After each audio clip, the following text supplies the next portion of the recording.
से जुड़ी सभी खबरों के लिए हमारे YouTube चैनल पाठक पक्ष को लाइक करें, शेयर करें, कमेंट करें, सब्सक्राइब करें और बेल आइकन को दबाएं ताकि खबरों से संबंधित सभी जानकारी आपको मिल सके। नमस्कार। जैसा कि आपको पता है कि नगर परिषद के चुनाव की तैयारियां शुरू हो चुकी हैं और लोग अपने अपने हिसाब से अपने काम में लग गए हैं। तो इसी क्रम में आज मेरे साथ हैं हांसी के नगर परिषद के चेयरमैन रह चुके और अपने वार्ड से 5 बार पार्षद का चुनाव लड़ चुके हैं। नाम है परवीन इलाहाबादी जी, सभी जानते हैं। ये अपनी साफ छवि के लिए तो जाने जाते ही हैं। मैं इनके बारे में कुछ और बातें भी आपको पहले बताना चाहूँगा इनसे बात करने से पहले कि ये MA राजनीति शास्त्र हैं और समाज सेवा में इनका रुझान उसी समय से जब से इन्होंने होश संभाला, क्योंकि हम तो इनको देखते आ रहे हैं। और क्योंकि इनके दादाजी बाबा कान सिंह वो पाकिस्तान में भी समाज सेवी कहलाते थे। जब यहाँ भारत में आए इनको तो यहाँ हांसी के अंदर पाकिस्तान से जो लोग आए थे उनको विस्थापितों को स्थापित करने में बहुत बड़ा उनका योगदान शहर में रहा है। और उसके बाद उनके बेटे यानी परवीन जी के पिताजी बाबा जयदेव जी को कौन नहीं जानता। अच्छा उनका कारोबार भट्ठे का कारोबार था और है। और उसके बाद उन्होंने समाज सेवा में जिस तरह से शहर में काम किया, पार्षद भी रहे और विभिन्न संस्थाओं से जुड़े रहे। हांसी के SD कॉलेज के अंदर तो उनका बहुत बड़ा योगदान है और जिन लड़कियों ने उनके दौरान शिक्षाएं प्राप्त की हैं वो तो उन्हें अपने पिता तुल्य मानती थी। कभी भी कोई भी उनको सहायता की जरूरत पड़ी तो तुरंत वह बाबा जी के पास पहुंचती थी और वो उनकी सेवा में तुरंत चल पड़ते थे। हाथ में थैला लिए अक्सर लोग उनको सड़क पर आते जाते देखते थे। तो बाबा जयदेव जी को सभी जानते हैं। उसी परिवार से ताल्लुक़ रखते हैं परवीन इलाहाबादी जी। बाकी बात करेंगे अब उनसे। परवीन जी, आपका हमारे इस कार्यक्रम में बहुत बहुत स्वागत। आपका भी मैं बहुत बहुत धन्यवाद करता हूँ कि आपने मुझे आज समय दिया और आपके दर्शकों का और सभी का जो आपके व्यूअर्स हैं, आपके फॉलोअर्स हैं, उन सब का जो है मैं तहे दिल से जो है आभार व्यक्त करता हूँ और मैं उनको नमस्कार करता हूँ, धन्यवाद करता हूँ। परवीन जी, अब नगर परिषद के चुनाव की बारी आ चुकी है। चुनाव होने हैं, निस्संदेह आप इस बार प्रधान पद के लिए चुनाव के लिए तैयारी कर रहे होंगे। मैं सिर्फ एक बात पूछना चाहता हूँ कि हमारी व्यवस्था यानी प्रशासन, हमारे जो पिछले कार्यकाल में आप भी उसके सदस्य थे नगर परिषद के, वो तमाम जो उसके मेंबर हैं वो या जो नेता हैं वो सभी कह रहे हैं 200 करोड़ से रुपया ऊपर खर्च करके हमने हांसी को किसी से मिल लो, हमने ये कर दिया वो कर दिया। जब सब कुछ हो चुका, अब कोई समस्या तो शहर में है नहीं। ना तो कोई सड़क टूटी हुई है, ना लाइट की कोई समस्या है, ना कहीं गंदगी का ढेर है, ना कहीं आवारा पशु है और सारे लोग सुख चैन से जी रहे हैं। चोरी का तो नामो निशान नहीं है। अब अपराधी तो हांसी में है ही नहीं क्योंकि पुलिस हमारी बड़ी मुस्तैदी से काम करी है। अक्सर मैं देखता हूँ बाजार के बीच में से जिप्सियाँ घुग्गू बजाते हुए घूमती हैं। रात को तो पता नहीं, लेकिन दिन में वो खूब मुस्तैद रहती है। तो ऐसे में आप अगर प्रधान बन गए तो क्या काम करोगे? जब आपने कह दिया कि सारे काम हो ही चुके हैं, कितना मीठा कटाक्ष का आप लोगों ने किया है व्यवस्था के ऊपर, तो क्या जवाब दूँ आपको? नहीं, ये कटाक्ष नहीं है। नहीं, किसी नेता से मिलो वो कहता हमने काम किया। ऐसा होता है कि समस्या जिस आदमी के पास जिम्मेवारी होती है वो अपनी तरफ से तो वो कार्य उसी हिसाब से करता है, क्योंकि कोई भी नहीं चाहता कि मेरे कार्यकाल में काम में कोई कमी रहे। लेकिन कई बार परिस्थिति ऐसी होती है कि वो काम किसी न किसी वजह से गलत हो जाता है। करने वाले की सोच अच्छी हो सकती है, लेकिन आगे जिनको काम दिया जाता है उनकी सोच में भी फर्क हो सकता है। उसको देख रेख तो वही करेगा ना जो रिस्पॉन्सिबल आदमी होगा।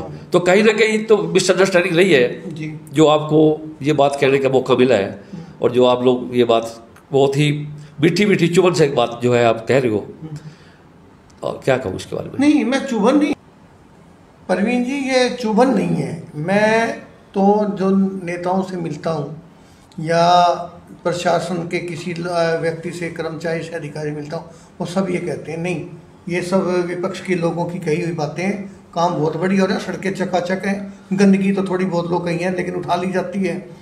पानी की, हाँ इस बार बरसात का देखो, बरसात होती है पानी भरता है, लेकिन निकासी तुरंत हुई है, इसमें कोई शक भी नहीं है। तो काम तो देखो है ही।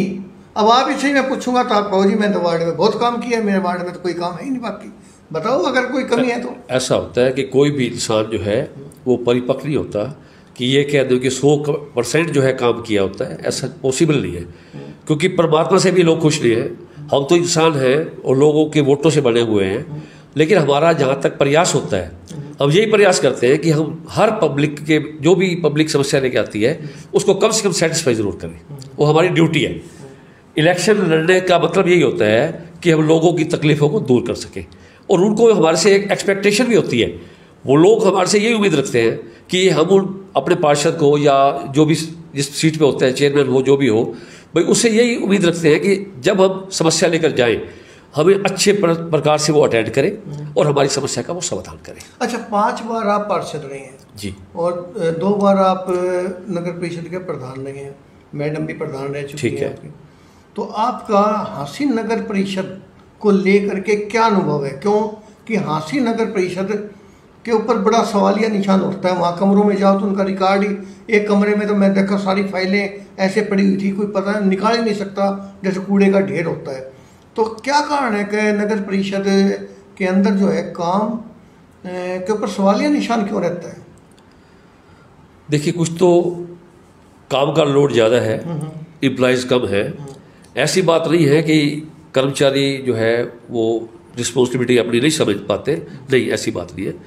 बहुत ईमानदारी से काम कर रहे हैं और जो कर्मचारी हैं उनके ऊपर हम दाग नहीं लगा सकते। कहीं ना कहीं जो है दिक्कत जो आ रही है, स्टाफ की कमी भी हो सकती है जी। तो आपको मतलब ये क्या मानना है, कोई कमी है या नहीं है? नहीं, कमी तो है उसमें। मुझे जो महसूस हुआ है उसमें स्टाफ की कमी महसूस हुई है मुझे। तो अब आप क्या लेकर के जनता के बीच में जाएंगे? आपका क्या मतलब होगा कि लोग आपको वोट दें, नगर परिषद का प्रधान बनाए? क्या सोच करके आपको बनाए? देखिए, जो जनता एक्सपेक्टेशन करती है, जो जनता एक अपने पार्षद से या अपने चेयरमैन से उम्मीद रखती है, वो उम्मीद पे खरा होना बहुत ज़रूरी चीज़ होती है। और मेरा पहले 25 साल से तो अनुभव है ही, क्योंकि मैं पार्षद रहा हूँ। मेरा प्रयास ये है कि इसी शहर के अंदर मैं भी 24 घंटे घूमता रहता हूँ, इसी शहर की हर गलियों के से वाकिफ़ हूँ। जो जो तकलीफ़ें हैं समाज की, उनको पब्लिक को कहने का मौका ही ना मिले, उसको पहले ही मैं दूर करूँ। मेरी एक मन में ये बहुत बड़ी उत्साह है कि मुझे करने की इच्छा है मेरी। एक भ्रष्टाचार का आरोप हमारे हर नेता पे भी लग जाता है, व्यवस्था पे भी लगता है। आप इसको मतलब लोगों को इससे कैसे सेटिस्फाई कर पाएंगे जब अगर आप बन गए तो? देखिए जी, पिछले बैकग्राउंड के ऊपर मैं ये बता सकता हूँ कि मैंने पीछे भी इंटरव्यू हुआ है तो मैं तब भी ये बात कही थी, और आपके चैनल के माध्यम से भी ये बात कह सकता हूँ कि मेरे वार्ड के हर वोटर ये बात फख्र से कह सकता है कि परवीन इलाहाबादी नॉट फॉर सेल। इतनी बड़ी बात अगर मैं कह रहा हूँ तो मुझे अपने पे विश्वास है, ऐसा कुछ होता और भविष्य में भी मैं आपके चैनल के माध्यम से ये वादा करके जा रहा हूँ कि ये जो मैंने माँ बाप की रिस्पेक्ट बढ़ाई है, माँ बाप की इज्जत आज मार्केट में ये आया है कि बेटा उनका सही चल रहा है, उस माँ बाप की इज्जत को और बढ़ाने की कोशिश करूँगा। माँ बाप की इज्जत पे दाग नहीं लगने दूंगा, ईमानदारी से काम करूँगा। आप ईमानदारी से करोगे, लेकिन जो कर्मचारी हैं जिनकी आदत वो बगैर उसके काम कर ही नहीं पाते, उनके ऊपर आप रोक कैसे? देखिए, जब घर का मुखिया ठीक होता है ना तो बच्चे अपने आप ही सीधे हो जाते हैं। वो ट्रांसफर करा के भाग जाएंगे? नहीं, ऐसी बात नहीं। कोई तो ड्यूटी पे आएगा ही, तो सभी भ्रष्ट नहीं होते ना।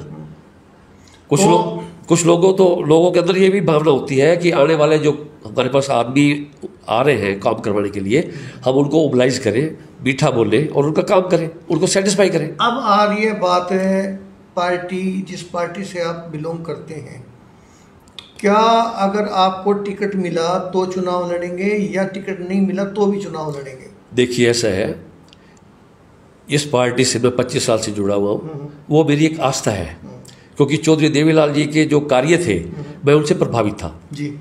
उस प्रभावित होने की वजह से मेरी इस पार्टी से जो है बहुत आस्था जुड़ी हुई है और आगे भी जुड़ी रहेगी।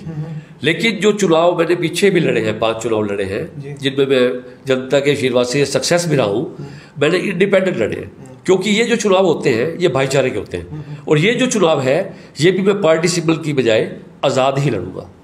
ये मतलब आपका निश्चय है कि आप चुनाव लड़ेंगे? बिल्कुल, चुनाव भी लड़ूंगा और आज़ाद लड़ूंगा। यहाँ एक बात और आती है जी कि चुनाव प्रधान जो लड़ता है उसका जो मौजूदा विधायक होता है उससे तालमेल रखना बहुत ज़रूरी है, वरना वो एक इंजन टायर बड़ा और एक छोटे वाली बात हो जाती है तो टकराव की स्थिति होती है। वो उससे भी कोई आपका कोई प्लानिंग है या क्या रहेगा? नहीं, ऐसा कुछ नहीं है। जनता के हित के लिए जब आदमी जिम्मेवारी ले लेते हैं ना तो वो किसी की चौखट पे जाएगा तो वो शर्म महसूस नहीं करेगा। हमने जनता को सेटिस्फाई करना है, उसमें ईगो लेके नहीं चलना। आप अपने शहर के काम के लिए टकराव की नीति नहीं अपनाएंगे, मिलजुल के काम करने की कोशिश करेंगे। जनहित के लिए जो चीज़ पॉसिबल होगी वही मैं अडॉप्ट करूँगा। तो जैसा कि अभी आपने देखा है, मैंने प्रवीण जी से हर बात को जो लगभग शहर के लोगों की जहन में भी रहती है वो भी पूछी है, और इनके अंदर जो बात है वो भी निकलवाने की कोशिश की है। बाकी निर्णय तो आप लोगों को लेना है कि आपने किसको चुनना है, लेकिन इतना ज़रूर है कि जब आप अपना नेता चुनें तो उनके बारे में खूब पिछला अगला अध्ययन जरूर करें कि कौन किस छवि का है। इसी क्रम में मैंने प्रवीण जी को आपके सामने लाया, उनसे बातें की। आगे फिर किसी और को लेकर के आऊँगा, तब तक के लिए आपका बहुत बहुत धन्यवाद। जय हिंद। धन्यवाद जी, आपका बहुत बहुत, आपके सारे दर्शकों को भी धन्यवाद।